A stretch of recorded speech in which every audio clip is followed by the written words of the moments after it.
శుక్లాంబరధరం విష్ణుం శశివర్ణం చతుర్భుజం ప్రసన్నవదనం ధ్యాయేత్ సర్వవిఘ్నోపశాంతయే అని స్వామివారికి నమస్కారం చేసుకుని మన పోతన భాగవతంలో ఇంక కొన్ని పద్యాలకు అర్థాలు చూసుకుంటూ వెళ్దాము. పోయిన వారం ఏం జరిగిందంటే, పరీక్షిత్ వేటకు వెళ్ళాడు. అనగనగా ఒక రాజుగారు వేటకు వెళ్ళి ఏమి చేస్తున్నారో ఏంటి జరిగిందో చూసుకుంటూ వెళ్దాము. అప్పుడు మన పరీక్షిత్ నరవరుడు వేదండపురాధీశుడు ఆయన కోదండాన్ని చేతబట్టుకుని ఇంకా జంతువులను ఎటువైపుకి పోనీయకుండా తరుముతున్నాడు. అంతకన్నా ముందే ఆయన పరివారం వెళ్ళి వలలు ఉచ్చులు అవన్నీ పన్ని వచ్చారు. తర్వాత గుంటలన్నీ తవ్వారు, పెద్ద పెద్ద శిబిరాలన్నీ వేసుకున్నారేమో. ఒకవేళ చక్కగా సాయంత్రం పూట ఎంటర్టైన్మెంట్స్ అన్ని చేసుకుంటారేమో, డాన్స్లు అవన్నీ ఉంటాయో, పాటలు పాడుకుంటారో, కథలు చెప్పుకుంటారో, పురాణాలు చెప్పుకుంటారో. అంతకన్నా ముందు చీకటి పడే కన్నా ముందు కొంచెం పార్బైక్ లాగా చేసుకొని చాలా జంతువుల్ని పట్టుకుంటున్నారు కదా, వాటిని మంచిగా వండుకొని తింటూ రాత్రంతా కథలు చెప్పుకొని అట్లా పడుకుంటున్నారేమో. వాళ్ళు ఒకవేళ క్యాంపింగ్ ట్రిప్స్ లాగా ఆడుకుంటున్నారో ఏమో. పని కూడా, ఉద్యోగం ఒకవైపు చేయవలసింది ఉంది, ఊళ్ళల్లోకి జంతువులు రాకుండా ఆపాలి. చేస్తున్న పని సంతోషంగా చేయాలి, నవ్వుకుంటూ ఉత్సాహంగా అట్లా ఉన్నారు. ఆ రకంగా ఆయనకు ఇంకా ఆ వేడిక ఎక్కువైంది. ఆ వేడిక ఎక్కువై ఎంజాయ్మెంట్, ఇంకా ఇంకా వేటాడాలి, ఇంకా వేటాడాలి అన్న కోరిక ఆయన మనసును వేటాడింది. ఇంకా ఆయన 1-2 కాదు, కోలాలు, గవయ మృగాలు, వృకాలు, శార్దూలాలు, తరక్షు మృగాలు, ఖడ్గ మృగాలు, ఏదో అడవి మేకలు. ఇక్కడ హరి అన్నప్పుడు పోయిన వారం నేను సింహం అని చెప్పినట్టున్నాను. సింహాలే కాదు, హరులంటే కోతులని కూడా అర్థం ఉంది. కానీ కోతుల్ని వేటాడడం కష్టము. ఒకవేళ అవి మరీ ఎక్కువైతే చేయవలసి వస్తుందో ఏమో. ఆయన వేటిని చేశారో తెలీదు. శుండాలాలు, శరభ మృగాలు, చామరి మృగాలు, వ్యాళాలు, పెద్ద పెద్ద పాములు, వాటన్నిటిని ఆయన ఓలములన్నీ వేసి దాక్కొని చాటుమాటున వండి వాటిని గొప్పగా వడిగా వేగంగా వధించాడు మన విభుడు. ఎట్లా చేస్తున్నాడు అది అంటే, ఇంకా మృగయులు కూడా ఎంతో గొప్పగా మెచ్చుకుంటున్నారు. అసలు వేట చేసేవాళ్ళు, వేటగాళ్లే మెచ్చుకునేంత గొప్పగా మన రాజు కనపడ్డ మృగాన్నల్లా చంపేశాడు. ఒక్క చంద్రుల్లో ఉన్న జింకను మాత్రం వదిలిపెట్టి, శశిలో ఉన్న శశాన్ని ఒక్కదాన్ని వదిలిపెట్టి మిగిలిన భూమి మీద ఉన్న జంతువులన్నిటిని చంపేశాడైనా. అక్కడ ఆగేమో, అక్కడి నుంచి చూసుకుంటూ వెళ్దాము.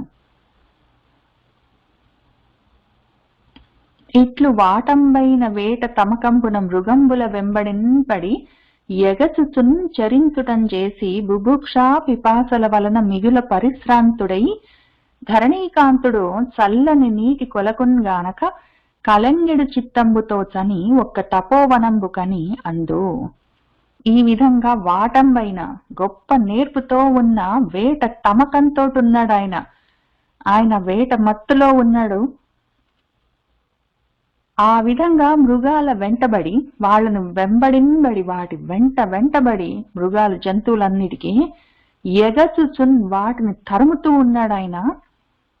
ఆ విధంగా చరించుచున్ చేసి, ఆ విధంగా తిరుగుతూ ఉంటే అడవిలో తిరుగుతూ బుభుక్ష ఆకలి, పిపాస దాహం వేసింది ఆయనకి. ఆకలి దప్పికల వలన మిగుల చాలా ఎక్కువగా పరిశ్రాంతుడయ్యాడు, అలిసిపోయాడు, శ్రాంతం కలిగింది. విశ్రాంతి అంటే శ్రాంతం తగ్గడం, శ్రమ తగ్గడము.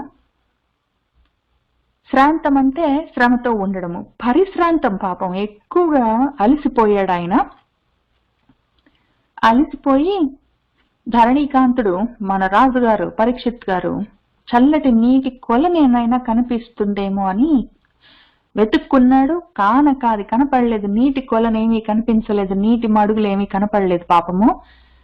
ఇంకా నీళ్లు కావాలన్నా ఆ ఆర్తి ఎక్కువైంది, దాహం ఎక్కువైంది. దానితో కలంగెడు చిత్తంబుతో, కలత పడుతున్న మనసుతో, కదిలిపోతున్న మనసుతో ఆయన చని వెతుక్కుంటూ వెళ్ళాడు. ఒక్క తపోవనంబుగని ఒక ఆశ్రమం కనిపించింది. దాన్ని చూసి అక్కడ ఆయన ఏం చేశాడో చూద్దాము. మెలగుట చాలించి మీలిత నేత్రుడై శాంతుడై కూర్చుండి జడత లేక ప్రాణ మనోబుద్ధి పంచ ఇంద్రియంబుల బహిరంగ వీధుల పారనీక జాగరణాధిక స్థానత్రయము దాటి పరమమై ఉండెడి పదము తెలిసి బ్రహ్మభూతత్వ సంప్రాప్య విక్రియుడై అతి దీర్ఘ జటలు తన్నావరింప అలఘు రురు చర్మధారి అయి అలరుచున్న తపసి పొడగని శోషిత తాళుడగుచు ఎండి తడిలేక కుత్తుక ఎలుగుడింద మందభాషలనిట్లను మనుజ విభుడు. అప్పుడు అక్కడ ఒక తపస్సు చేసుకుంటున్న ముని కనిపించాడు.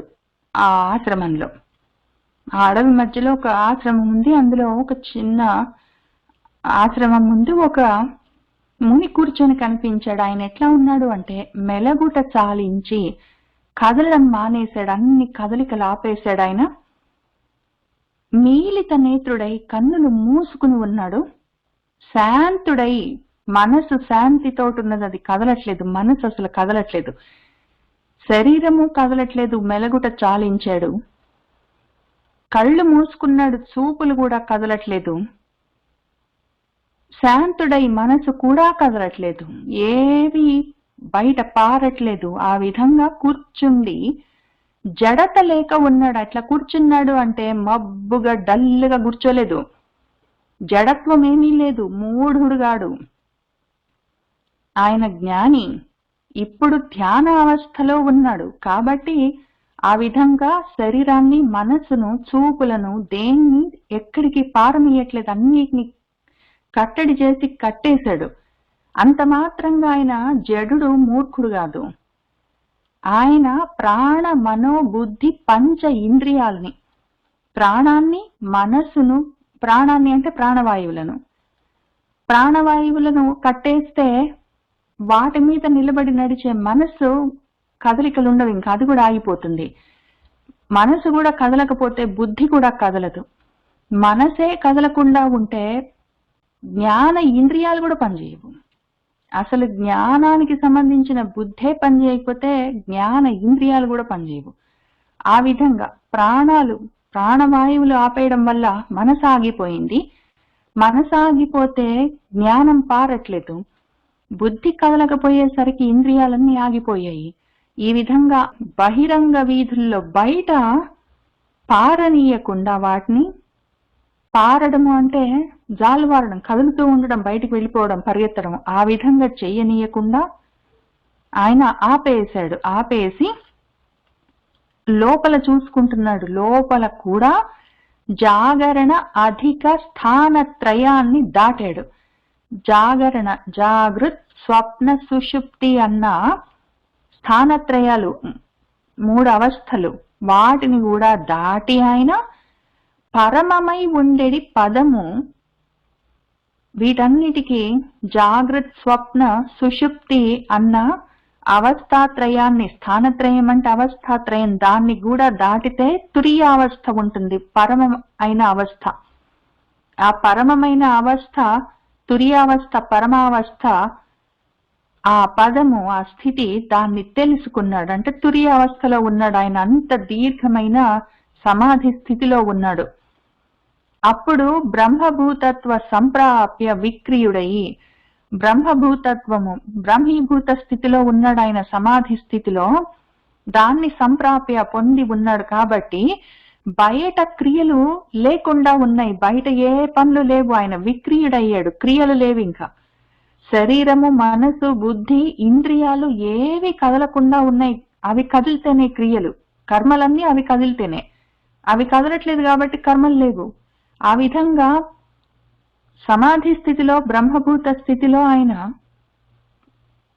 క్రియలన్నీ ఆపేసి, చర్యలన్నీ ఆపేసి కూర్చున్నాడు. ఆయన కూర్చున్నవాడు ఎట్లా ఉన్నాడు చూడ్డానికి అంటే అతి దీర్ఘ జటలు, ఆయన జటలన్నీ దీర్ఘంగా పరుచుకోనున్నాయి భుజాలపై నుంచి వీపంతా మొత్తం అంతా ఆయన్ని ఆవరించి ఉన్నాయి. తన్ను ఆవరింప ఆ విధంగా ఆయన్ని ఆవరించి ఉన్నాయి ఆయన జటలన్నీ. అలఘు, లఘు అంటే తక్కువ, చిన్నది అని అర్థం, తక్కువ రకంది అని. అలఘు అంటే చాలా ఎక్కువ, చాలా గొప్పది అని అర్థం, శ్రేష్టమైంది అని అర్థం. గొప్ప శ్రేష్టమైన ఒక రుర్రు చర్మాన్ని, ఒక జింక చర్మాన్ని ధరించాడు ఆయన. ఆ విధంగా ఒక గొప్ప జింక చర్మాన్ని ధరించిన వాడై అని చెప్తున్నారు. అలఘు రురు చర్మధారి అయి ఉన్నాడు ఆయన. ఆ విధంగా అలరుచున్న, వెలిగిపోతూ ఉన్న ఒక తపసిని, ఒక తాపసికుణ్ణి పొడగని చూశాడు మన పరీక్షిత్ మహారాజు.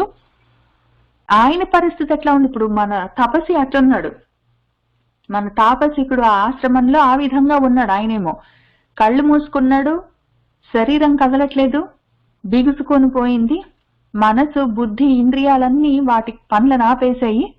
ఆయన బ్రాహ్మీభూత స్థితిలో, సమాధి స్థితిలో ఉన్నాడు చేష్టలుడిగి.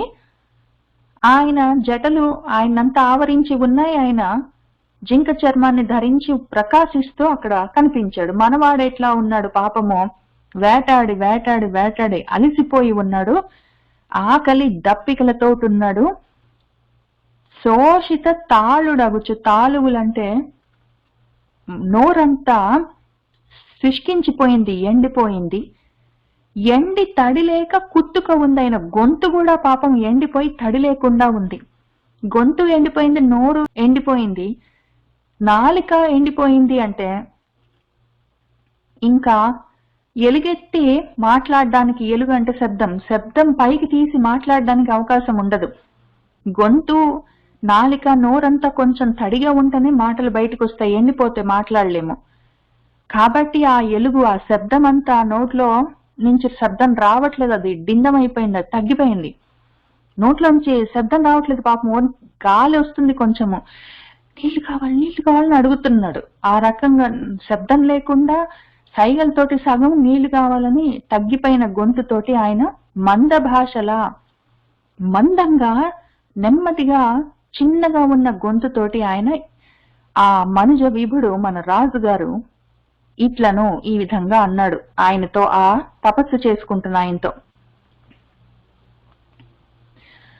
మెలగుట చాలించి మీలిత నేత్రుడై శాంతుడై కూర్చుండి జడత లేక, ప్రాణ మనోబుద్ధి పంచ ఇంద్రియంబుల బహిరంగ వీధుల పారనీగా, జాగరణ అధిక స్థానత్రయము తాటి పరమమై ఉండెడి పదము తెలిసి, బ్రహ్మభూతత్వ సంప్రాప్య విక్రియుడై అతి దీర్ఘ జటలు తన్నావరింప,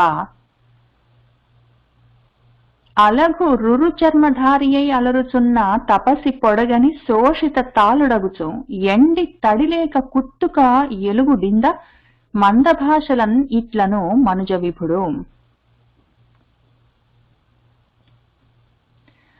తోయములు తెమ్ము, మాకీ తోయము వేటాడు వేళ తొల్లి పొడమదు ఈ తోయము క్రియ జలదాహము, తోయము వారలునూ లేరు దుస్సహము అనగా అన్నాడు. పాపం, ఓ అనఘా, అఘములు లేనివాడా, పాపాలు లేనివాడా అంటే పుణ్యాత్ముడా, ఓ పుణ్యాత్ముడా అనగా దుస్సహము సహించలేకుండా ఉన్నానయ్యా.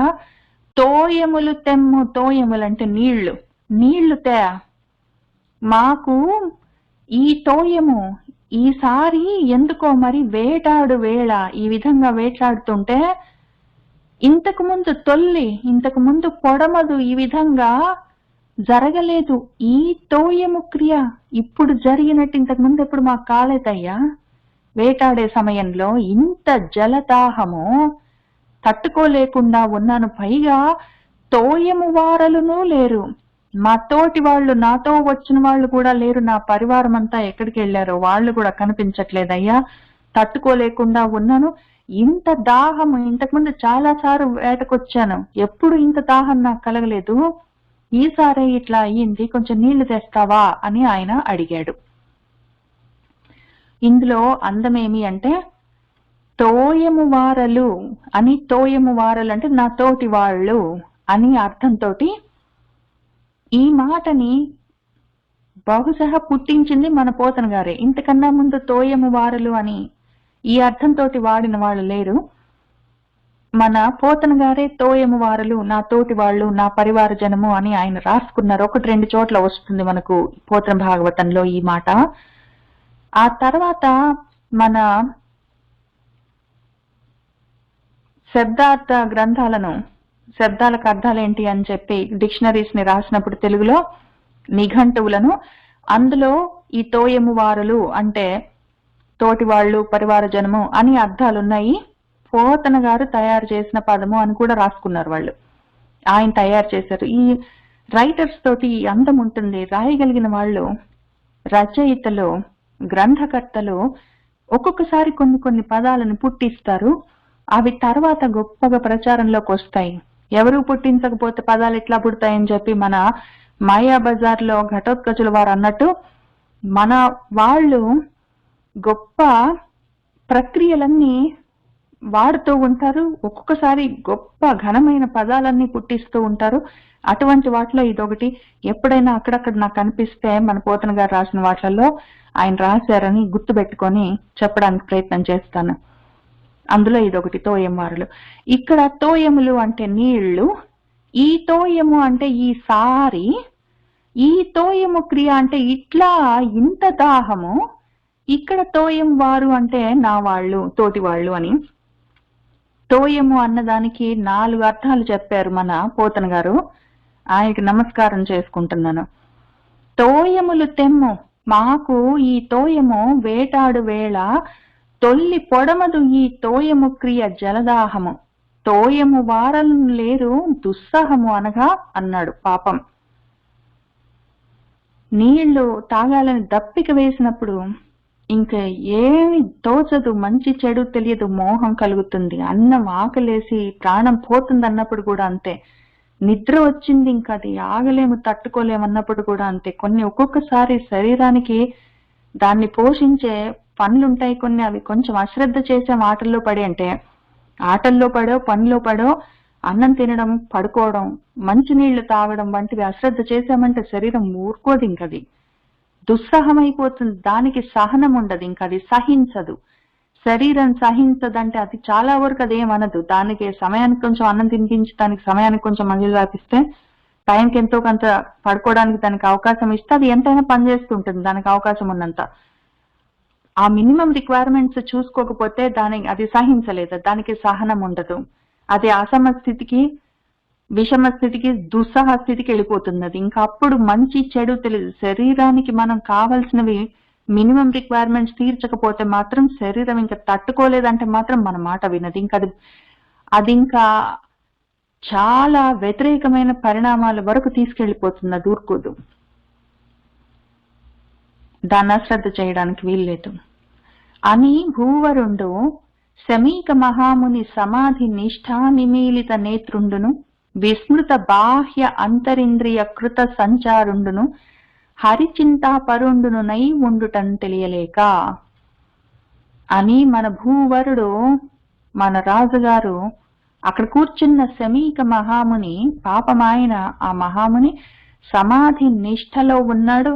ఆయన నిమీలిత కళ్ళు మూసుకొని ఆ విధంగా నేత్రుడై ఉన్నాడు. బాహ్యం బయట, అంతః లోపల, ఇంద్రియాలు బాహ్యేంద్రియాలు అంతరింద్రియాలు అన్ని. బాహ్య ఇంద్రియాలు కరచరణాలు, కాళ్ళు చేతులు కళ్ళు ముక్కు అట్లాంటివి. అంతరింద్రియాలు మనసు బుద్ధి అట్లాంటివి.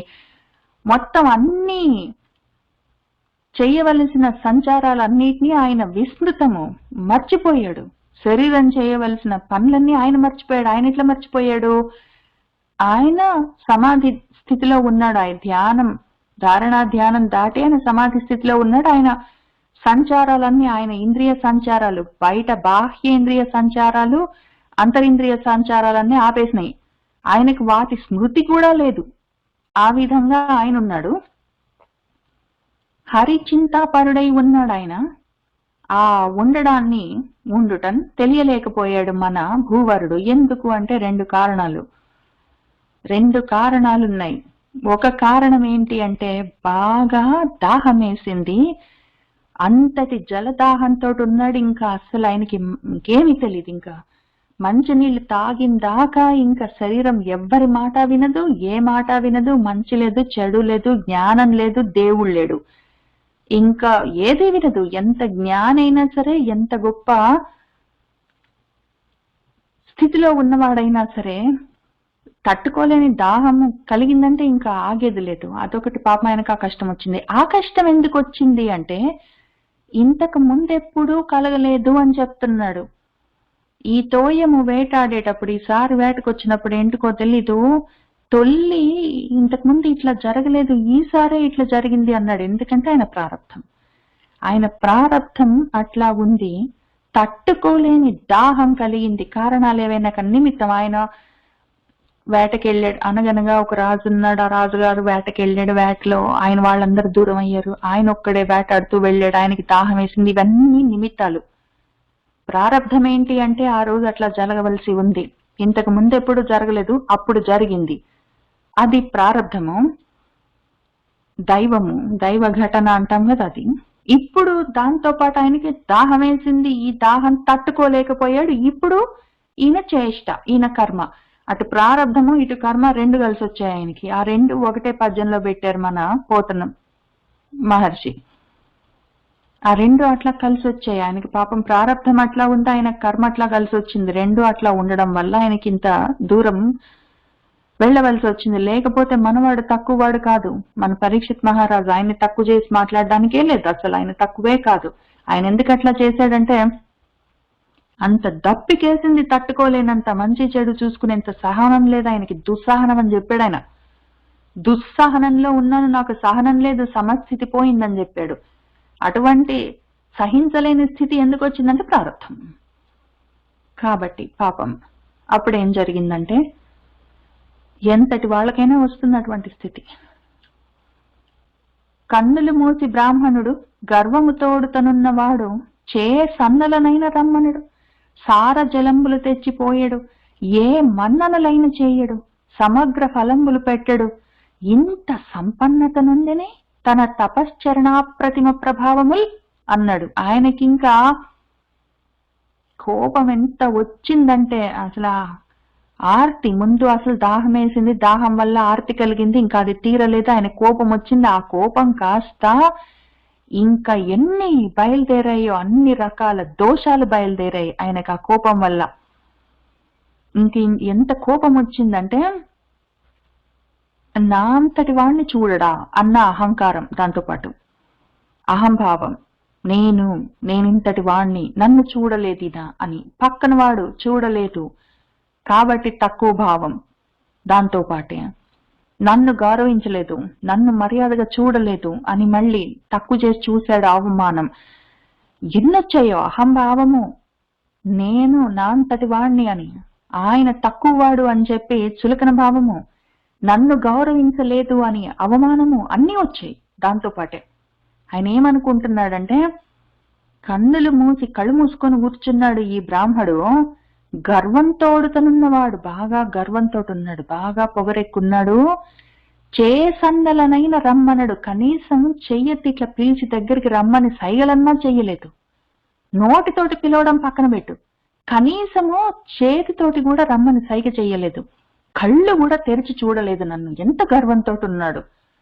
సార జలంబులు తెచ్చిపోయాడు, సార జలాలు మంచినీళ్ళైనా తెచ్చి ఇవ్వడు, ఏ మన్ననలైన చేయడు, ఏ మర్యాదలు చెయ్యడు రాజుగారినని. పైగా సమగ్ర ఫలంబులు పెట్టడు, ఇంత పళ్ళన్న తీసుకొచ్చి పెట్టడు.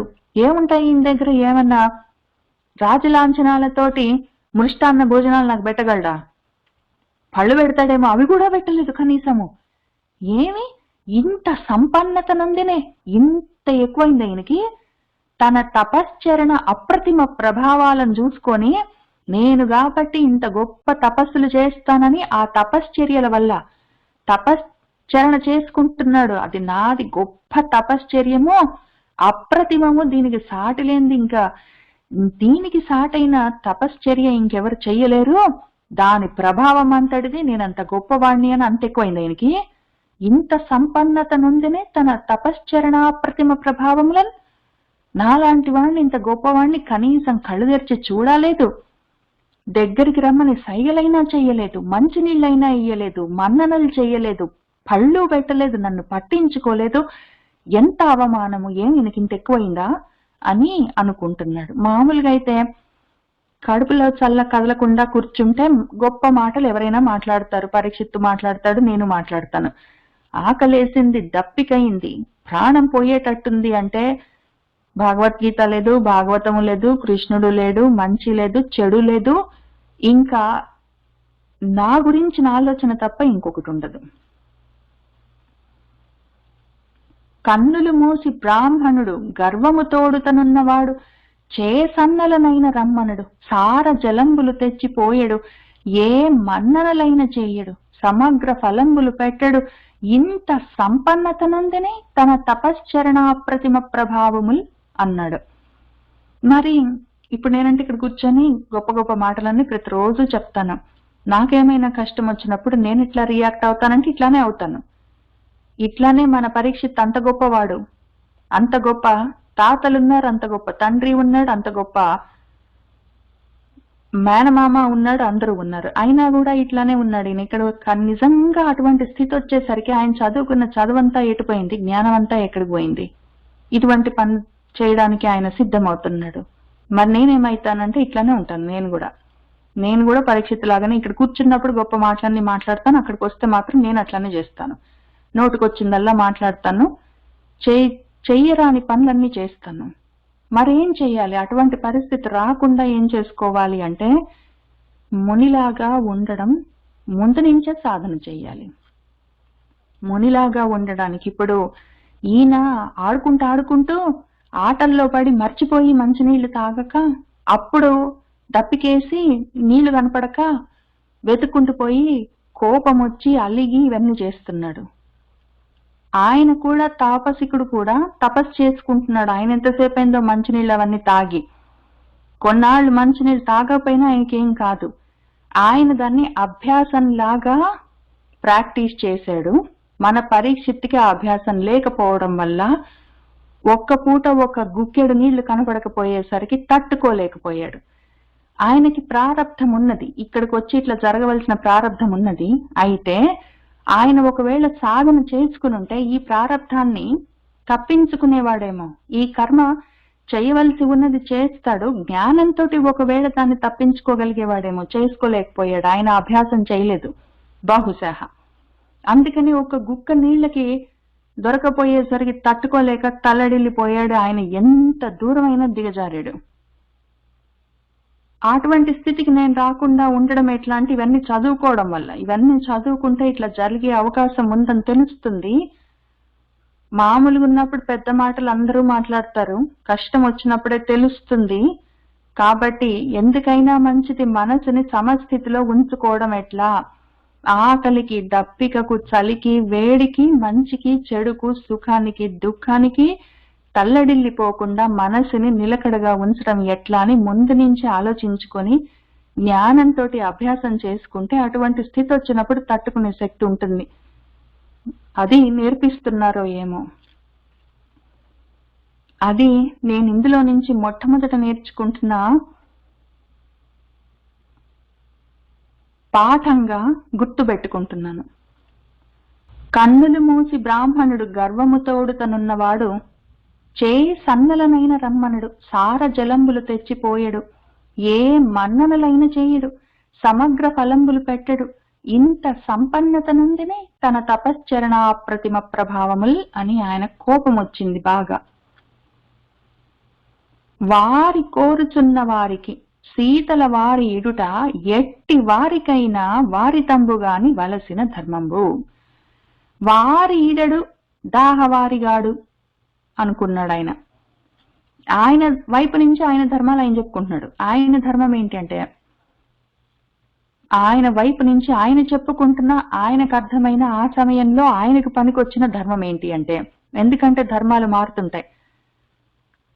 మనకి చాలా ధర్మాలు ఉంటాయి. కాల ధర్మాలు, ఆచార ధర్మాలు, ఆశ్రమ ధర్మాలు, వర్ణ ధర్మాలు, వయసుతో పాటు వచ్చే ధర్మాలు, కాలానికి పనికొచ్చే ధర్మాలు, ప్రదేశాన్ని బట్టి ఉన్న ధర్మాలు, పరిస్థితులను బట్టి ఉన్న ధర్మాలు ఉంటాయి. ప్రతిదానికి పరిస్థితికి, కాలానికి, ప్రదేశానికి, మనిషికి ధర్మాలు మారుతుంటాయి. ఇక్కడ వలసిన ధర్మము, ఆయనకు పనికొచ్చే ధర్మాన్ని ఒకదాన్ని ఆయన చెప్తున్నాడు. ఇదే అన్నిటికీ అన్ని చోట్ల నిలబడి ఉండే ధర్మం కాదు. అంతటా నిలబడి ఉండే ధర్మం ఏంటి అని తెలుసుకునే కన్నా ముందు ఆయనకు కలిగిన ఈ ధర్మ సంఘర్షణ, ఇది ధర్మం గురించిన మోహం, ఆయన కావలసిన, ఆయనకు వలసిన ధర్మాన్ని ఆయన చూసుకుంటున్నాడు. ఆయన ఏం చెప్తున్నాడంటే, వారి అంటే నీళ్లు కోరుచున్న వారికి, నీళ్లు కావాలన్న వాళ్ళకి, మంచినీళ్ళు కావాలని అడిగితే వాళ్లకు శీతల వారి చల్లటి నీళ్లు ఇవ్వడము ఎట్టి వారికైనా, ఎటువంటి వాళ్ళకైనా సరే వారి తంబు గాని నివారించలేని వలసిన తప్పనిసరి ధర్మం. మంచినీళ్లు కావాలని అడిగితే చల్లటి నీళ్లు ఇవ్వడము ఎంతటి వాళ్ళకైనా సరే తప్పనిసరిగా చేయవలసిన కర్తవ్యం, అది వాళ్ళ చేయవలసిన పరమ ధర్మము. అటువంటిది అంత మాత్రం ధర్మం తెలియదు ఈయనకి. ఈయన వారి ఈడడు, నీళ్ళివ్వడు, దాహవారిగాడు, దాహాన్ని వారించడు, నా దాహాన్ని తగ్గించడు, నాకింత మంచి నీళ్లు కూడా ఇవ్వడు. నీళ్లు కావాలని అడిగిన వాళ్ళకి నీళ్లు ఇవ్వడమే పరమ ధర్మం కదా, అంత మాత్రం చేయలేదు అని అంటున్నాడు. ఈ పద్యంలో అందం చూద్దాము. వారి కోరుచున్న వారికి, వారి ఈడుట ఎట్టి వారికి, వారి తంబు గాని వారి ఈడడు, దాహవారిగాడు అని అన్ని వారి వారి వారి అని వాడారు మన పోతన గారు. అందులో అందాలు చూద్దాము. ఇక్కడ వారి అంటే నీళ్లు, ఇక్కడ వారికి అంటే వాళ్లకు, ఇక్కడ వారి అంటే మళ్ళీ నీళ్లు, ఇక్కడ వారి అంటే మళ్ళీ వాళ్లకు. కాబట్టి ఇక్కడ 2 సెట్స్ వచ్చాయి. నీళ్లు అడుగుతున్న వాళ్ళకి అని చెప్పినప్పుడు నీళ్లు వాళ్ళు, నీళ్లు ఒక వారి, వాళ్ళు ఒక వారి. తర్వాత వారితము, వారించడం అంటే ఆపేయడం. ఇక్కడ వారి, మళ్ళీ ఇక్కడ దాహవారి. ఇక్కడ వారి తంబు గాని తప్పడానికి లేని, ఇక్కడ దాహవారి దాహాన్ని తప్పించేవాడు అని. ఇక్కడ తప్పించడం, వారి అంటే తప్పడం, ఇక్కడ మళ్ళీ వారి అంటే నీళ్లు. కాబట్టి ఆయన వారి వారి వారి అని 3 సార్లు నీళ్లు అన్న అర్థంతో, ఇక్కడ వారి వారి అన్నప్పుడు తప్పించడం గురించి, ఇక్కడ వారి అంటే వాళ్ళు అని చెప్పేటప్పుడు 2 సార్లు, ఇన్ని రకాలుగా 3 అర్థాలతోటి వారి అన్న శబ్దాన్ని ఆయన అందంగా వాడారు మన పోతన గారు. వారి కోరుచున్న వారికి శీతల వారి ఇడుట ఎట్టి వారికైనా వారి తంబు గాని వలసిన ధర్మంబు. వారి ఈడు, దాహవారిగాడు, ఏంటి మనిషి అని అనుకున్నాడు. అని మనుజేశ్వరుండు మృగయా పరిఖేద నితాంత దాహ సంజనిత దురంత రోషమున సంయమి తన్ను తిరస్కరించి పూజనములు చేయడు అంచు మృత సర్పమునొక్కటి వింటి కోపునన్ పనివడి తెచ్చి వైచన్ అటు బ్రహ్మముని ఇంద్రుని అంశ వేదికన్ అని ఆయన అంతవరకు అనుకున్నాడు. ఆయనకి చాలా కోపం వచ్చింది, దుఃఖంలోకి వెళ్ళిపోయింది, అది గర్వంలోకి వెళ్ళిపోయింది, అది ఇంకా అవమానం అనుకున్నాడు. ఇంకా అది ఆయనకి ఎక్కడెక్కడికో వెళ్ళిపోయాడు. ఇంకా రకరకాల దోషాలన్నీ ఆయన్ని చుట్టుముట్టే ఆయన మనసును మొత్తం నిండుకున్నాయి. ఇంకా అప్పుడు ఆ స్థితిలో మన మనుజేశ్వరుడు మృగయ వేటాడ్డం అన్న ఆ పనిలో ఉండి దాని చేత కలిగిన పరిఖేదనము, ఖేదము, దుఃఖము, దానివల్ల ఆయనకి చాలా దుఃఖం కలిగింది. ఆ వేటాడి అలసిపోయి ఉన్నాడు. దానివల్ల ఆ దుఃఖం నుంచి వచ్చింది ఏంటంటే నితాంత, అంతము లేని దాహ సంబంధమైన, దానివల్ల సంజనితమైన పుట్టిన దురంతమైన అంతము లేని రోషం, ఇంకా కోపం వచ్చింది ఆయనకి. ముందు దుఃఖం కలిగింది. ముందు ఆయన ఆడుకుంటూ అలసిపోయాడు. ఆ అలిసిపోవడం అన్న దగ్గర నుంచి ఆయనకి ఆ దుఃఖం కలిగింది. ఆ దుఃఖం నుంచి దాహం కలిగింది. దాహం వల్ల కోపం వచ్చింది. ఇంకా దానితోటి ఆయన సంయమి, ఈ సంయమేంద్రుడు, ఈ ముని, ఆయన సంయమి అని తెలుసు, పైగా ఆయన సంయమి అని తెలుసు. ఆయన మొత్తం అన్నిటినీ నిగ్రహించి ఉన్నాడు. ఆ స్థితిలో, సమాధి స్థితిలో ఉన్నాడని అర్థమవుతూనే ఉన్నది. అయినా గాని ఆయన మనసు సరిగ్గా పని చేయట్లేదు. మంచేదో చెడేదో తెలియని మోహంలో ఉన్నది అది. ఆ సంయమి తనను తిరస్కరించాడు, నన్ను అవమానించాడు. ఇంత గొప్పవాణ్ణి నేను, రాజును, నన్నింత అవమానించాడు, తిరస్కరించాడు, నన్ను పురస్కరించలేదు, నాకేమి పురస్కారాలు చేయలేదని పూజనములు చేయడు అంచు, నన్ను పూజించలేదు, నన్ను గౌరవించలేదని ఇక్కడికి చూశాడు. ఒక మృత సర్పమునొక్కటి, ఒక మృత సర్పం, చచ్చిపోయిన సర్పం అక్కడ పడుంటే దాన్ని పనిగట్టుకొని పోయి ఆయన వింటి కోపునన్, ఆయన విల్లు కోపు అంటే వింటికి ఉండే ఆ బద్ద, దాని చివరన ఉండే బద్దలు, అక్కడ దానికి పనిగట్టుకొని అక్కడిక్కడ కనిపించిన ఒక సర్పాన్ని పట్టుకొచ్చి తెచ్చి అక్కడ కూర్చున్న ఆ బ్రహ్మ మునీంద్రుడు, ఆ బ్రహ్మర్షి, ఆయన యొక్క అంశవేదిక భుజాల మీద వేశాడు తీసుకొచ్చి. కోపం కదా, కోపంతో కక్ష, పగ తీర్చుకోవాలి, నన్నింత అవమానించడానికి. ఇప్పుడు ఏం జరిగింది? వేటాడుతున్నాడు, అలసిపోతే దుఃఖం వచ్చింది, దుఃఖం నుంచి ఆయనకి దాహం వేసింది, దాహం నుంచి కోపం వచ్చింది, కోపం నుంచి నన్ను అవమానించాడన్న అనుమానం కలిగింది, ఇంకా అది బాగా గట్టిపడ్డది, ఇంకా దానితోటి పగ తీర్చుకోవాలన్న ఉద్దేశం కలిగింది. ఇంకా పగ తీర్చుకోవడం కోసం అక్కడ పాము కనిపిస్తే పనిగట్టుకొని పోయి దాన్ని తీసుకొచ్చి ఆయన మెడలో వేశాడు.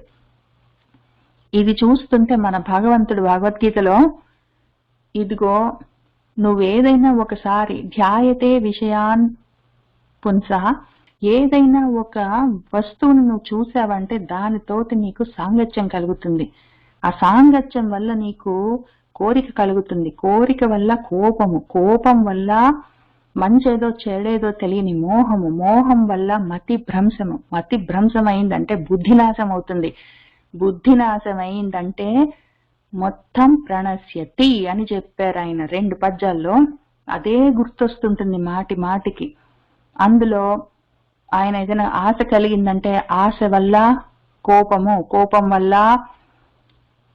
మోహము, దాని వల్ల మతి భ్రంశము, దాని వల్ల బుద్ధినాశం అని. ఇక్కడ ముందు ఆశ, ఆయనకి మృగయ వేటాడాలన్న ఆశ, దాని వల్ల ఆయనకి ఆ ఆశ ఏమైంది? కోపమైంది. ఇప్పుడు దానివల్ల ఖేదం, దుఃఖం కలిగింది, అది రోషం దాకా వెళ్ళిపోయింది, కోపం దాకా.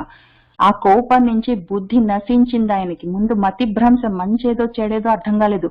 అసలు ఆ సమయం అక్కడ కూర్చొని తపస్సు చేసుకుంటున్నాడు, ఆయన యోగ స్థితిలో ఉన్నాడు, సమాధి స్థితిలో తెలియట్లేదు, మతి భ్రంశం అయింది ఆయనకి.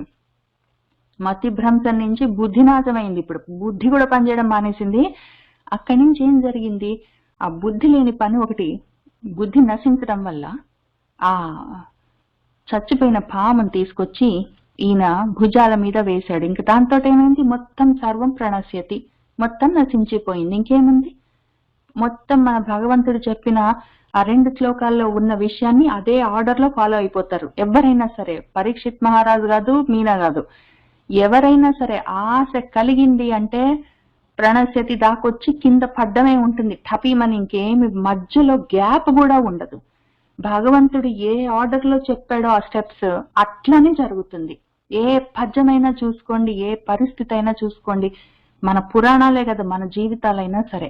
ఆశ ఉంది అంటే ఆడ కిందికి వచ్చి ప్రణశ్యతి దగ్గర జారి పడ్డమే ఉంటుంది, ఇంకేమీ ఉండదు అక్కడ అని. మనుజేశ్వరుండు మృగయా పరిఖేద నితాంత దాహ సంజనిత దురంత రోషమున సంయమితన్ను తిరస్కరించి పూజనములు చేయడు అంచు, మృత సర్పమునొక్కటి వింటి కోపునన్ పనివడి తెచ్చి వైజన్, అటు బ్రహ్మముని ఇంద్రుని అంశవేదికన్. ఇట్లు అతండు ప్రత్యాహృత బాహ్య అంతరింద్రియుండగుట నిమీలిత లోచనుండుగానూకును, అట్లుగాక గతాగతులకు క్షత్రబంధులచేనేమి అని వృషా సమాధి నిష్ఠుండుగానూకును అని వితర్కించుచు వృధా రోష దర్పంబున ముని మూపున గతాసువైన సర్పంబునిడి నరేశ్వరుండు తన పురంబున కుంచనియన్. అంత సమీపవర్తులైన ముని కుమారకులు అంతయం తెలియంజూసి శమీకనందనుండైన శృంగి కడ కుంజని. ఆయన మెళ్ళో పామేసిన తర్వాత కొంచెము ఆ పగ తీరింది కదా, ఇమ్మీడియట్ గా ఉన్న ఒక పగ తీరింది, కక్ష సాధించాడు. ఇప్పుడు మంచినీళ్ళు అయితే దక్కలేదు, కానీ కొంచెం కోపం తగ్గింది. దానితోటి ఆయన కొంచెం అటు ఇటు చూశాడు, అనుమానం వచ్చి ఇట్లు అతడు ఏంటి ఇక్కడ ఈ కదలకుండా నేను మెళ్ళో పామేస్తే కూడా కదలలేదే. ప్రత్యాహృతం అంటే ప్రత్యాహారం అయిపోయినా, ప్రత్యాహారం మళ్ళీ మనము పతంజలి మహర్షి మనకి రాసిచ్చారు, ఆయన కూడా స్టెప్స్. యమ నియమాసన ప్రాణాయామ ప్రత్యాహార ధారణ ధ్యాన సమాధి స్థితులని. మన ముని మొత్తం అన్ని దాటుకుంటూ సమాధి స్థితికి వెళ్ళిపోయాడు. మనవాడు ఇప్పటికి అనుమానం వచ్చింది, ఒకవేళ ఈ ప్రత్యాహార స్థితిలో మొత్తం బాహ్య అంతరింద్రియాలన్నిటినీ వెనక్కి తిప్పాడు ఆయన. యమ నియమాలు అయిపోయిన తర్వాత ఆసనము కూర్చున్నాడు కదలకుండా, ప్రాణాయామం చేస్తున్నాడు, ఆయన ప్రాణాలను కూడా ఆపేశాడని పైన మనం చూసుకున్నాము. ఆసన ప్రాణాయామం అయిపోయినాక ప్రత్యాహారం ఉంటుంది, మొత్తం ఇంద్రియాలన్నిటినీ బాహ్యంగా బయట కదలనీయకుండా వాటిని లోపలికి తిప్పాలి, అది ప్రత్యాహారం. ఆ తర్వాత ధారణ ధ్యానము సమాధి, అవి మనం పతంజలి యోగ శాస్త్రంలో చూసుకున్నాం. కాబట్టి నాకు అనుమానం వచ్చింది, ఓహో ఈ ప్రత్యాహారంతో బాహ్య అంతరింద్రియాలన్నిటినీ లోపలికి తిప్పేశాడు ఆయన. తిప్పేసి ప్రత్యాహృత బాహ్య అంతరింద్రియుడు అయ్యాడా అగుట వలన, దాని వల్ల ఈ నిమీలిత లోచనుడుగా ఓపునో ఉన్నాడా. కళ్ళు మూసుకొని కూర్చున్నాడంటే ప్రత్యాహార స్థితిని కూడా దాటి ఆయన సమాధి స్థితిలోకి వెళ్ళడానికి ప్రయత్నం చేస్తున్నాడా, బాహ్య అంతరింద్రియాలన్నిటిని వెనక్కి తిప్పేశాడా, అందుకనే కళ్ళు మూసుకొని కూర్చున్నాడు అని ఆలోచించుకున్నాడు. వెంటనే మళ్ళీ ఆ కోపం ఇంకా మొత్తం చల్లారలేదు, ఇంకా నీళ్లు తాగలేదు, ఆయనకి మొత్తం మనసు స్థిమిత పడలేదు. కుదురుగా ఉన్న మనసు అయితే ఏమైనా బుద్ధితో ఆలోచిస్తుంది, ఆయన మనసు కుదురుగా ఎక్కడుంది పాపము. కాబట్టి వెంటనే, అంటే ఆయన ఒకవేళ కూర్చొని సాధన చేసుకుంటున్నాడా, ప్రత్యాహారంతో ఆయన మొత్తం వెనక్కి తిప్పుకున్నాడా, అందుకని కళ్ళు మూసుకున్నాడా అని ఆలోచన వచ్చే లోపల వెంటనే ఇంకొక ఆలోచన, అట్లుగాక అదిగాక గతాగతులకు, గత అంటే వెళ్ళి, ఆగతులు అంటే రావడం, వెళ్తూ వస్తూ ఉంటారు వీళ్ళు, వస్తూ పోతూ ఉండే ఈ క్షత్రబంధులు అంటే ఈ క్షత్రియులాగా కనిపించే వాళ్ళు, ఏదో క్షుద్రమైన నీచమైన క్షత్రియులు, తక్కువ రకం వాళ్ళు, వీళ్ళు ఏంటి పెద్ద గొప్ప వాళ్ళ ఈ రాజులు వస్తుంటారు పోతుంటారు, అయితే ఏంటి అన్న చులకన భావంతో, క్షత్రబంధులన్న చులకన భావంతో పేరుకు మాత్రం ఉంటారు రాజులు, అయితే ఏంటి ఇప్పుడు, ఓహో ఇట్లాంటి వాళ్ళని ఎంతో మంది చూసాము, వాళ్ళు వస్తుంటారు పోతుంటారు, మనం ఇక్కడే ఉంటాం లోకల్ అని అనుకున్నాడా. అందుకని వీళ్ళతోటి ఈ క్షత్ర బంధువులచే ఏమి అని, వీళ్ళతోటి నాకేంట్లే అని ఆ మృషా సమాధిలో ఉన్నాడా. మృష అంటే కపటము, దొంగ సమాధి. దొంగ సమాధితో నేను వస్తుంటే అదిగో రాజు వస్తున్నాడు, అబ్బా ఇప్పుడు లేవాలి, లేచి రాను రాను రాజుగారు అనాలి, కూర్చోబెట్టాలి, ఏమైనా పలకరించాలి, మంచి నీళ్ళు ఇవ్వాలి, పండ్లో ఏమైనా ఇవ్వాలి, ఏదో మంచి చెడు మాట్లాడాలి, రాజుగారు అంటే మళ్ళీ ఆశీర్వచనాలన్నీ చేయాలి. ఇప్పుడు ఎవడు చేస్తాడు ఇదంతా, ఓహో ఇట్లాంటి వాళ్ళందరూ వస్తుంటారు పోతుంటారు, మనము సమాధిలో కూర్చున్నట్టు యాక్షన్ చేద్దాం కళ్ళు మూసుకొని, ఆయనే పోతాడు అని చెప్పి ఆ మృషా సమాధిలో, దొంగ సమాధిలో ఆ సమాధి నిష్ఠుడిగా ఓపునో ఉన్నాడా అని వెంటనే అనుమానం వచ్చింది. ఆయనకి అర్థమైంది, ఆయనకి తెలివి లేదని కాదు, ఆయన పాపం మహాజ్ఞాని, అన్నీ మంచిగుంటే, కడుపులో చల్ల కదలకుండా కూర్చుంటే రోజులు బాగుంటే ఆయన మహాజ్ఞాని.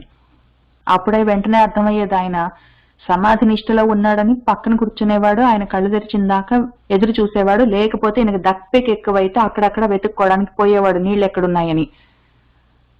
ఎందుకంటే కొంత దూరం ఆశ్రమాలు ఉన్నాయంటే పక్కనే నీళ్లు ఉంటాయి, ఆశ్రమాలకు ఎప్పుడైనా నీళ్ల పక్కనే కట్టుకుంటారు, ట్యాపులు అవన్నీ ఉండవు, మొత్తం నీళ్ల రిజర్వాయర్స్ అన్ని ఉండవు, మరి నీళ్ల పక్కనే ఇల్లు కట్టుకుంటారు, ఆశ్రమాలు కట్టుకుంటారు, ఉంటుందని ఆయనకు తెలుస్తుంది. కొంచెం ఇంత వేటాడుతూ జంతువులన్నిటినీ మొత్తం తరుముతూ ఉన్నవాడు ఆకాశ దూరం వెళ్ళి మంచినీళ్ళు తాగలేడా ఆయనకు? కానీ ఏం చేస్తాం, రోజులు అట్లా ఉన్నాయి, ఆయన మనసు పని చేయట్లేదు. ఇప్పుడు ప్రశాంతంగా కూర్చునే స్థితి కాదు, కాబట్టి జ్ఞానం ఎటుపోయిందో వెంటనే ఆహా వస్తూ ఉంటారు పోతుంటారు, ఇప్పుడు ఈ రాజులందరినీ ఏంటి చూసేదనుకొని ఆయన ఈ విధంగా మృషా సమాధిలో ఉన్నాడా అని వితర్కించుచు ఆలోచించుకుంటూ వృధా రోష దర్పంబున, వృధాగా ఈ రోషము, ఈ కోపము, ఈ దర్పము, ఈ పొగరు, నా అంతటి వాణ్ణి నేను అని అది మాత్రం ఆయన్ని వదలట్లేదు. వ్యర్థంగా, వృధా అంటే వ్యర్థంగా ఇంత రోషము, ఇంత దర్పం, ఇంత అవసరమా? ఆయన సాధన సరిగా చేసుకోలేదు ఆ సమయానికి. ఆయన ఏం చేశాడంటే ముని మూపున, మూపు అంటే భుజాల మీద, గత అసువైన, ఆసువులు, అసువులు అంటే ప్రాణాలు, ప్రాణాలు గతం లేకుండా పోయిన, ప్రాణం పోయిన సర్పాన్ని ఈడి అక్కడే వదిలిపెట్టాడు. పోనీ అప్పటికైనా ఆలోచించుకున్నవాడైనా అయ్యయ్యో ఇంత పని చేశానని చెప్పి తీసి అవతల పడేసి వెళ్ళిపోయింటే పోయేది.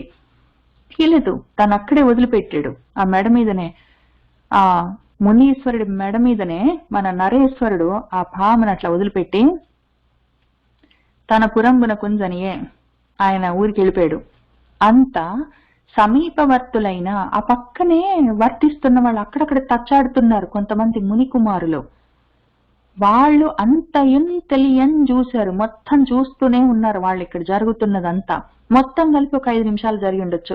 రాజుగారు వచ్చిండొచ్చు, మంచినీళ్ళు అన్నాడు, ఈయన కదలలేదు, కోపం వచ్చింది, 2 పద్యాలు చెప్పాడు. ఆ పక్కనే ఉన్న పాము ఒకటి చచ్చిపోయి ఉంటే దాన్ని తీసుకొచ్చి మెళ్ళో వేసాడు. ఆయనకి కోపం కొంచెం తగ్గింది, మొత్తం పోలేదు. ఆలోచించుకున్నాడు, ఈయన నిజంగా సమాధిలో ఉన్నాడా లేకపోతే ఏదో నటిస్తున్నాడా అని ఆలోచించుకున్నాడు. ఆయనకి ఏం తోచలేదు, ఆయన వెళ్ళిపోయాడు. మొత్తం ఒక 5-6-10 నిమిషాలు జరిగిందో ఇంకా తక్కువేనో. అక్కడే ఉన్న ఆ ముని కుమారులు మొత్తం చూశారు. ఈ శమీక మహాముని యొక్క నందనుడు కొడుకు శృంగి ఉన్నాడు. ఆయన దగ్గరికి ఆయన దగ్గరికి సనిరి వెళ్ళారు, పరిగెత్తారు వాళ్ళు చెప్పడానికి విషయం అంతా. ఇందులో ఒక్క విషయం చూద్దాం. ఇక్కడ ప్రత్యాహారం గురించి చెప్పుకున్నాం కదా. ఇట్లాంటి మాటలన్నీ టెక్నికల్ టర్మినాలజీ ఎక్కడైనా కనపడగానే ఓహో ఇది భగవద్గీతలోది, ఓహో ఇది పతంజలి చెప్పిన యోగ శాస్త్రంలోదని మనం చదువుకున్న వాటిని మనం గబగబా గుర్తుపడితే విషయం ఇంకా క్లియర్ గా అర్థమవుతుంది. అది కాక ఇక్కడ క్షత్రబంధులు అంటే ఇంతకు ముందు కూడా మనకు ఇందులోనే ఇంకొక చోట బంధులు అన్న పదంతో ఇంకొక పదబంధం కనిపించింది.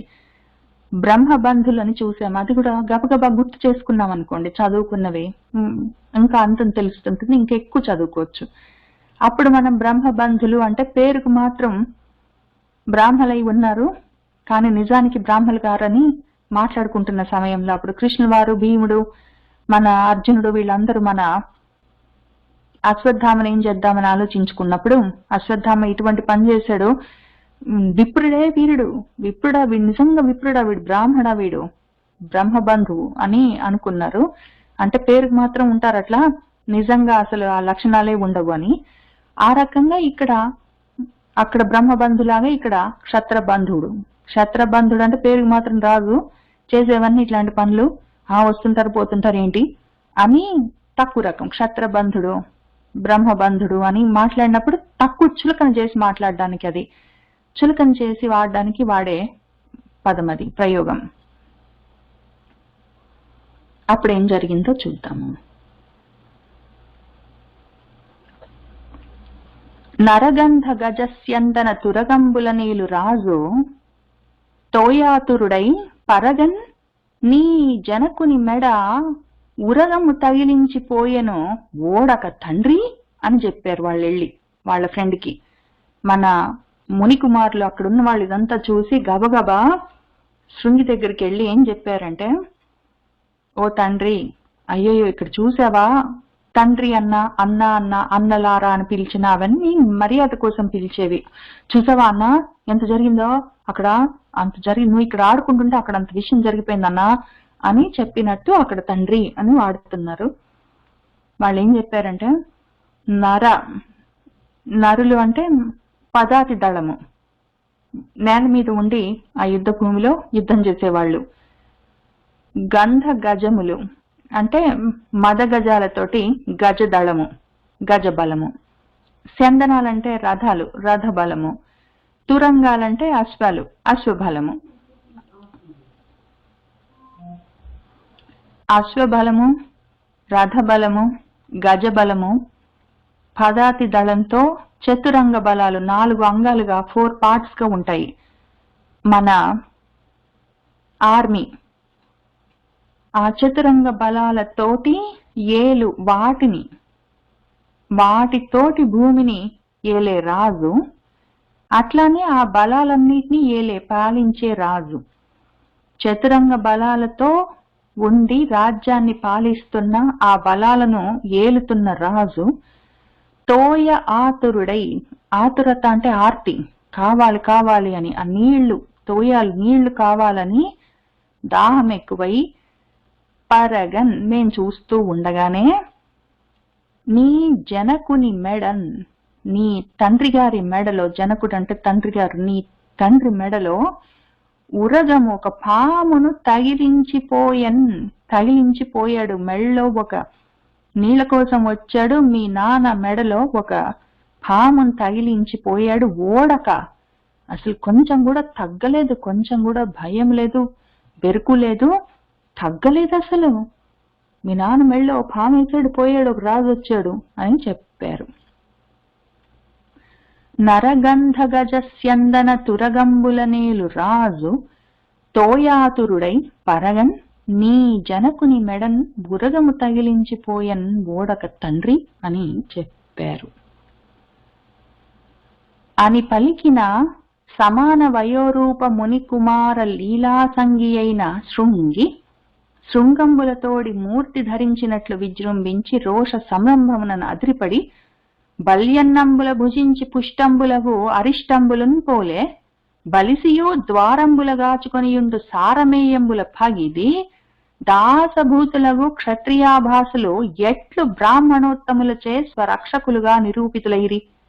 అట్టి వారలు ఎట్లు తద్గృహంబుల భాండ సంగతంబగు నన్నంబు భుజింప నర్హులగుదురు. తత్కృతంబులైన ద్రోహంబులో ఎట్లు నిజస్వామించందున్ అని మరియున్ ఇట్లనియే.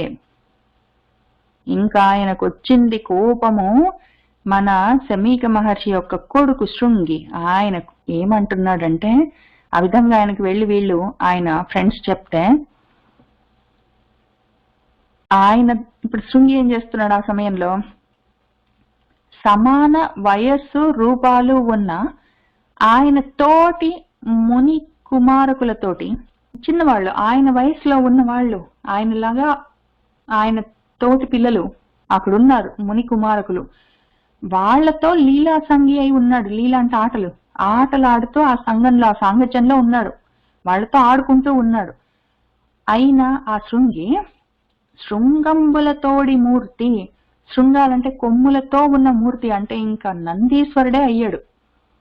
అంత కోపం తెచ్చుకొని ఆయన ఆ రూపాన్ని ధరించినంత కోపంతో విజృంభించి రోష సంరంభమున, మహాకోపంతో సంభ్రమం ఇంకా తట్టుకోలేని స్థితిలో ఆయన అద్రిపడ్డాడు. ఏంటి, ఎవరో ఒక రాజు వచ్చి మా నాన్న మెడలో పాము నిలిపోయాడా అని ఇంకా అద్రిపడ్డాడు కోపంతో. ఆయన ఇంకా ఏమంటున్నాడంటే, మంచి చెడు లేదు, ఇంకా కోపం వచ్చిందంటే ఇంకా కింద మొత్తం ప్రణశ్యతి అని మన భగవంతుడు చెప్పినట్టు కింద జారి పడ్డవే. ఇంకా కోపం వచ్చింది అంటే కోపంతో వెంటనే మంచి చెడు తెలియకపోవడం, దాంతో పాటే మతి భ్రంశం, దాంతో బుద్ధినాశం, దాంతో ప్రణశ్యతి, ఇంకంతే, అక్కడి నుంచి ఇక్కడ దాకా వెళ్ళిపోవాలి.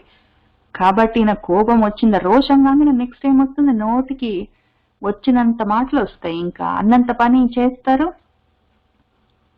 చేయరాని మాటలన్నీ అంటారు. ఆయన ఏమంటున్నాడంటే, బలులన్నీ పెడితే ఆ బలి అన్నాలన్నిటినీ భుజించి తిని పుష్టంబులకు బాగా బలమెక్కి పుష్టిగా తయారైన అరిష్టాలు, కాకుల్లాగా అరిష్టంబులను పోలే బలిసియు బాగా బలంగా ఉండి ద్వారంబుల కాచుకొని ఉండు, ఇంటవతల తలుపులవతల నిలబడి కాపలా ఉండే సారమేయలు, కుక్కల పగిది అలాగా దాసభూతంబులకు క్షత్రియ ఆభాసులు, దాసుల్లాగా పడి ఉండవలసిన క్షత్రియ ఆభాసులు, రాజుల్లాగా ఉండే వాళ్ళ ఆభాస, అదంతా వాళ్ళ క్షాత్రమంతా ఆభాస, పెద్ద రాజులు అని పేరు చెప్పుకుంటారు. దాసుల్లాగా పడి ఉండవలసిన వాళ్ళు ఎట్లు ఏ విధంగా బ్రాహ్మణోత్తములచే, బ్రాహ్మలతోటి స్వరక్షకులుగా, బ్రాహ్మలని రక్షించడానికి ఈ విధంగా నిరూపితులైరి, ఏ విధంగా నియమించబడ్డారు. వాళ్ళు ఏదో బల్యన్నాలని భుజించి బాగా పుష్టిగా బలంగా తయారైన కాకుల్లాగా ఏదో బలంగా ఉన్న కుక్కలన్నీ ఇంటి ముందు కాపలాకి ఉన్నట్టు ఉండేవాళ్ళు ఈ క్షత్రియులు. బ్రాహ్మణులకే రక్షకులుగా ఎవరు నియమించారు? అట్టివారు ఎట్లు తద్గృహముల భాండ సంగతంబైన అన్నంబు భుజింప నర్హులు అగుదురు. అటువంటి వాళ్ళు కాకుల్లాంటి వాళ్ళు, కుక్కల్లాంటి వాళ్ళు, రాజులు, వాళ్ళు ఇంట్లోకి వచ్చి బయట ఇంత బలి అన్నాలు పడేస్తే వాటిని తినవలసింది పోయి, బయట పడేస్తే అన్నం కుక్కల్లాగా తినవలసింది పోయి, ఇంట్లోకే వచ్చి తద్గృహాల్లో ఉన్న భాండ సంగతంబులు, కుండల్లో ఉన్న అన్నంబు భుజింపడానికి అర్హులు ఎట్లా అవుతారు? లోపలికి వచ్చేయడమే. కాకుల్లాగా కుక్కల్లాగా బయటపడి ఉండాల్సిన రాజులు ఇంట్లోకి వచ్చేయడమే, ఇంట్లోకి వచ్చి అన్నాలన్నీ తినేయడమే కుండల్లో నుంచి. తత్కృతంబులైన ఆ విధంగా వాళ్ళు చేసిన ద్రోహంబులు, వాళ్ళు చేసే ఇటువంటి తప్పులన్నీ ఎట్లు నిజస్వామించెందున్.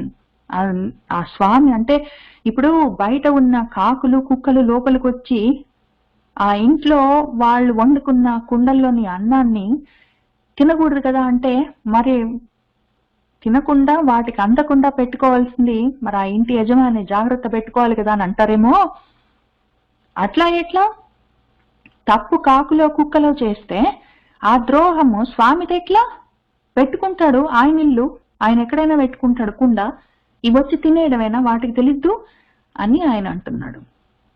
ఇంతకీ ఇందులో ఎందుకు రాజులని కాకులతో కుక్కలతో ఆయన పోలుస్తున్నాడంటే, బహుశా ఈ రాజులు కూడా ప్రజలిచ్చే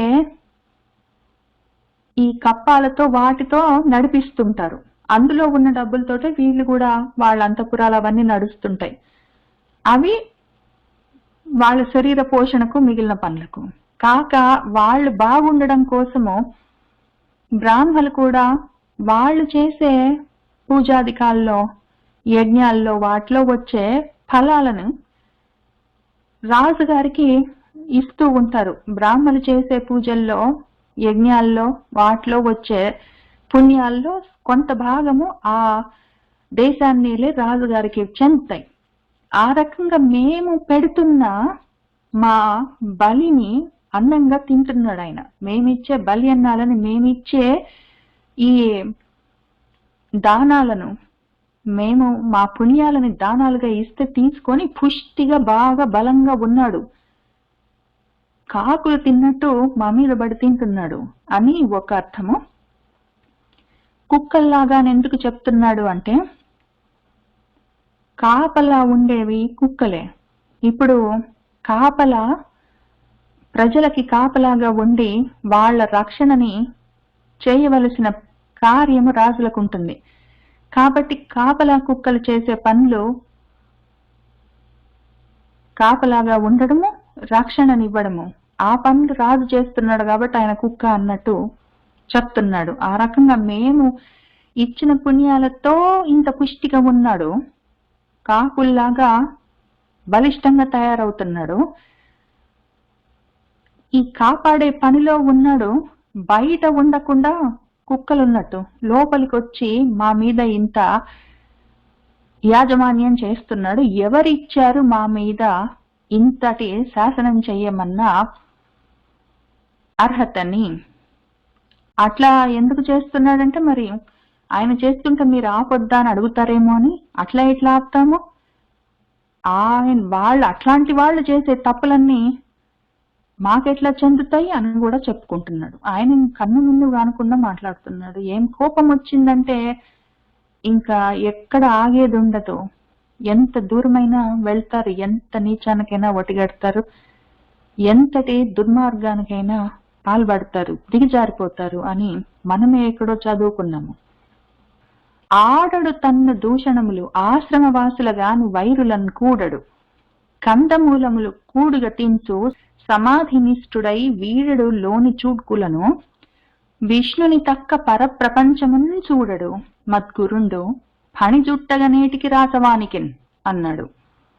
తన్ను ఆ రాజును దూషణములు ఆడడు, తిట్టాడా? ఏమైనా మా నాన్న పోయి ఆ రాజును తిట్టాడా? ఆయన కోపం వచ్చి మెళ్ళో పాము వేయడానికి మా నాన్న ఆశ్రమ వాసులను గాని వైరులను కూడడు, పక్కవాడితోటే జోలికే వెళ్ళడే మా నాన్న.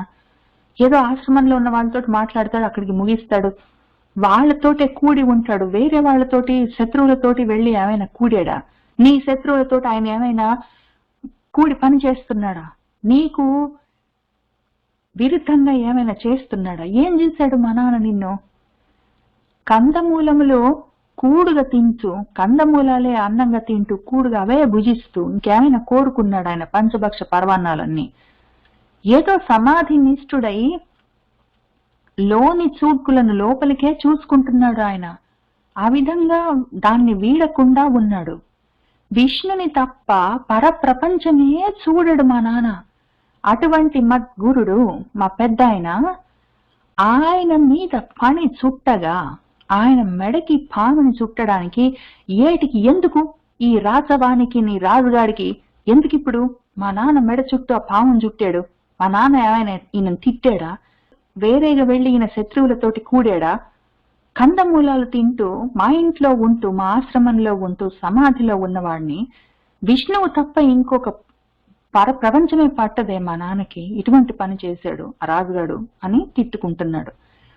ఆడడు తన్ను దూషణములు ఆశ్రమవాసులగాను వైరులను కూడడు, కందమూలములు కూడుగా తింటూ సమాధి నిష్ఠుడై వీడడు లోని చూడ్కులను, విష్ణుని తక్క పరప్రపంచమును చూడడు మద్గురుండు, పని జుట్టగా నేటికి రాసవానికి అని తిట్టుకుంటున్నాడు ఆయన.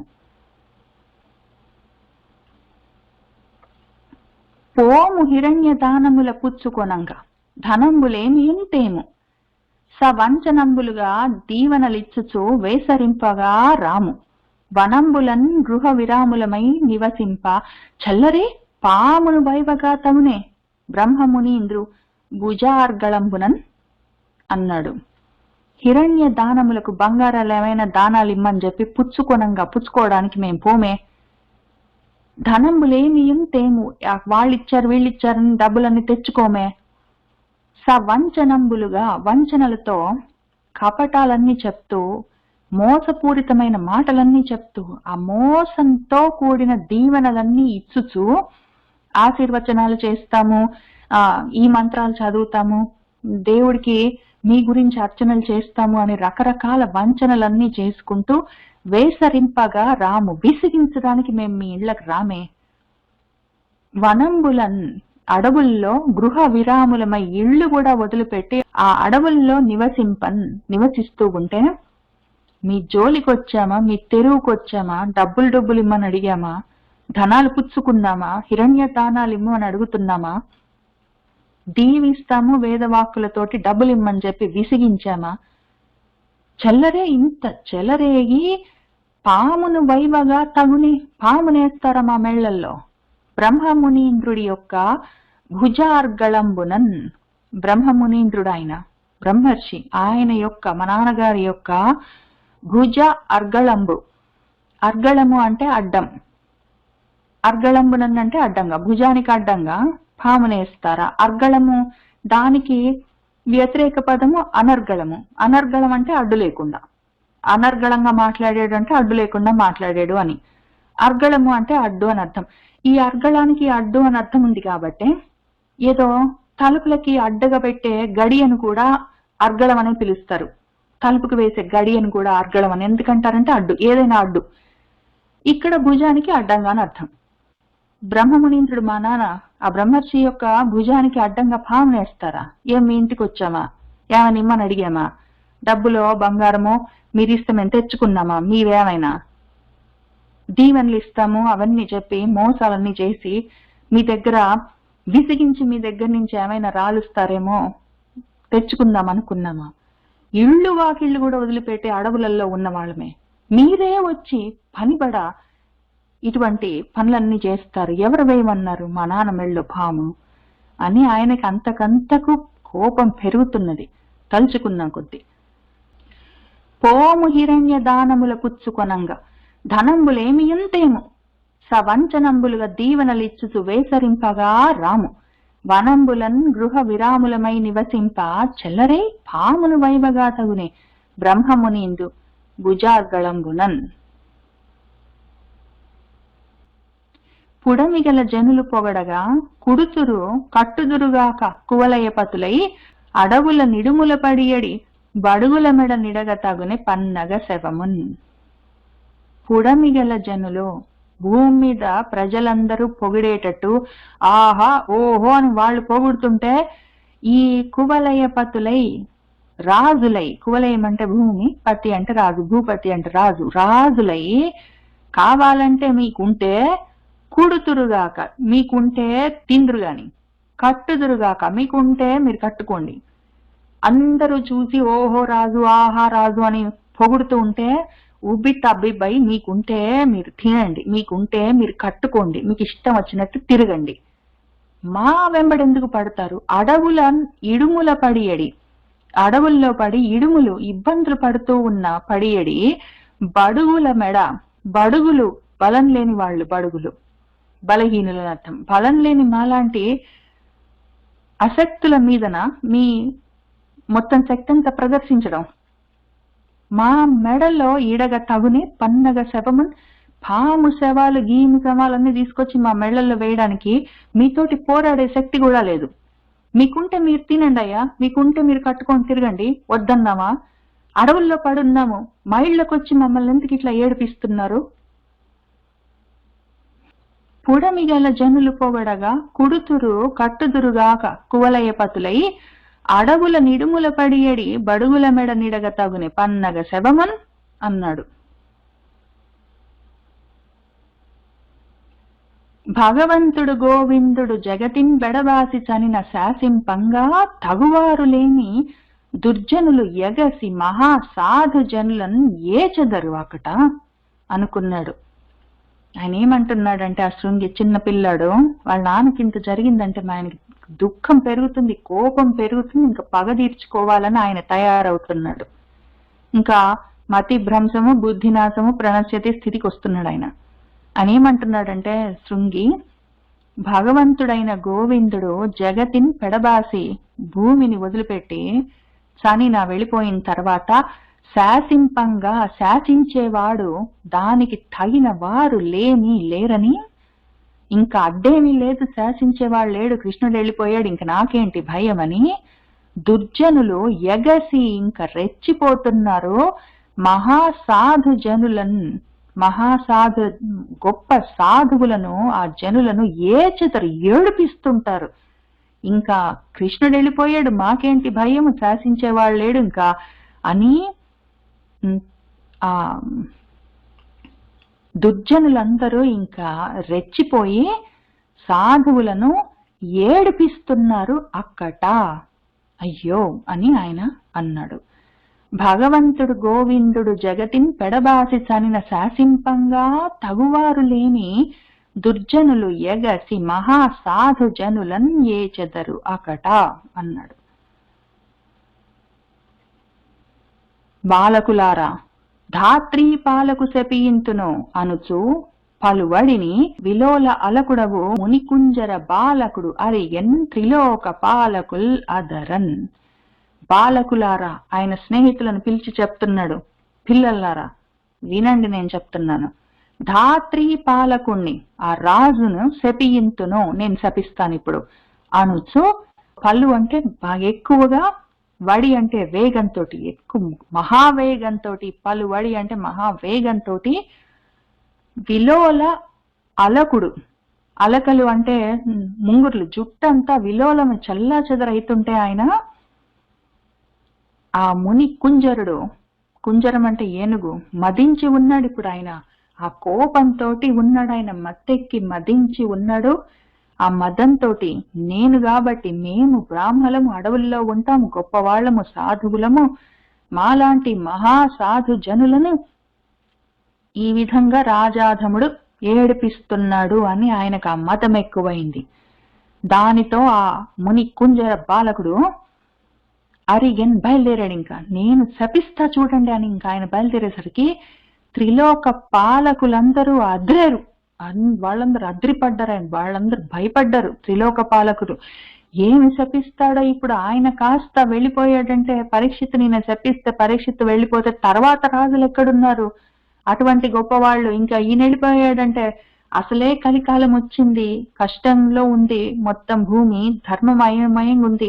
ఈయన పాపం ఏదో విధంగా కొంతైనా ఆ ధర్మానికి భూమికి కాపలాగా ఉన్నాడు, వాటిని రక్షిస్తున్నాడు. కలిని కొంచెం అడ్డగించి నిలబెట్టాడు. ఇప్పుడు ఈయన వెళ్ళిపోయాడంటే ఏం జరుగుతుందో అని త్రిలోక పాలకులు కూడా అద్రిపడ్డారు. వాళ్ళకెందుకు అద్రు అంటే, మరి త్రిలోక పాలకులకు వాళ్ళ పనులుంటాయి. భూమి పైన ఉండే ప్రజలను, భూభువ స్వర్లోకాలని పాలించవలసిన పనులు వాళ్లకు ఉంటాయి. స్వర్లోకం పక్కన పెట్టినా భూభువర్ లోకాలని చూడవలసిన మొత్తం ఉద్యోగాలు ఈ త్రిలోక పాలకులకు ఉంటాయి. ఆ పాలకులు వాళ్ళు 3 లోకాలని పాలించే వాళ్ళు. ఇప్పుడు భూమి కష్టం వచ్చిందంటే ఉత్త భూమికి కాదు, భూమికి, భూలోకానికి, స్వర్లోకానికి కూడా కష్టాలు వస్తాయి. కాబట్టి ఇంకా గడ్డు కాలం వస్తుంది. ఇంకా టెర్రరిస్టులు, యాంటై సోషల్ ఎలిమెంట్స్ తయారైనాయి అంటే మరి మొత్తం రాజ్యపాలకులు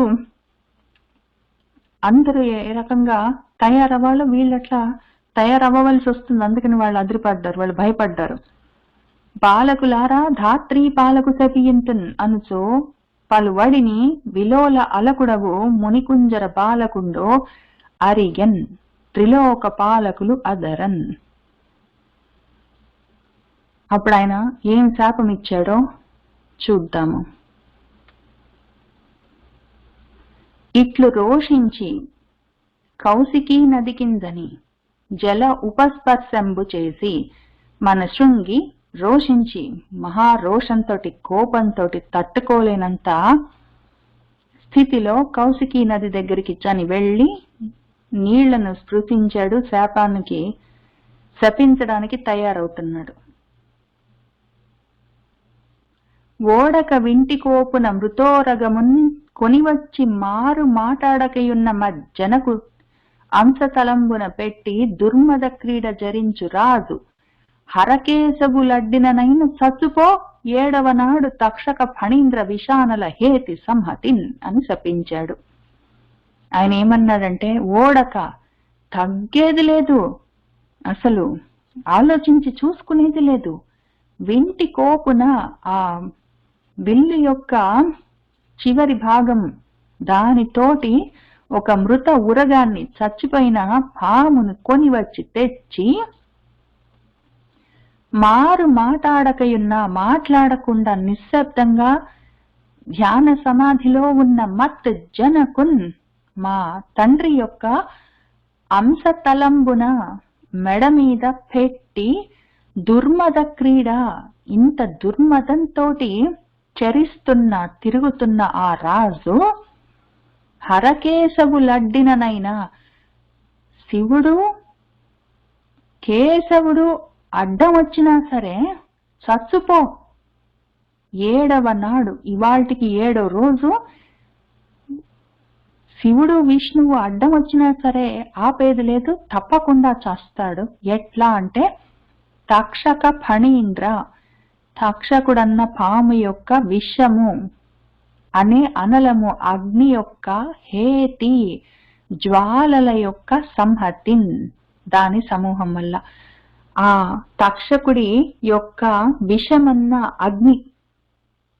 అగ్ని జ్వాలలకు ఆయన 7వ రోజు చచ్చిపోతాడు. శివుడు కేశవుడు కూడా ఇంకా ఆపడానికి లేదు అని ఆయన అంత గట్టి శాపాన్ని ఇచ్చాడు. ఓడక వింటి కోపున మృతోరగమున్ గొనివచ్చి మారు మాటాడకయున్న మజ్జనకున్ అంశతలంబున పెట్టి దుర్మద క్రీడ చరించు రాజు హరకేశవులడ్డిననైన చచ్చుపో 7వ నాడు తక్షక ఫణీంద్ర విషానల హేతి సంహతిన్ అన్న చోట మనము ఇవాళకి ఆపుదాము. వచ్చే వారము 475వ వచనం దగ్గర నుంచి చదువుకుంటూ ముందుకు వెళ్దాము. సర్వం శ్రీకృష్ణ పరబ్రహ్మ పాదారవిందార్పణమస్తు.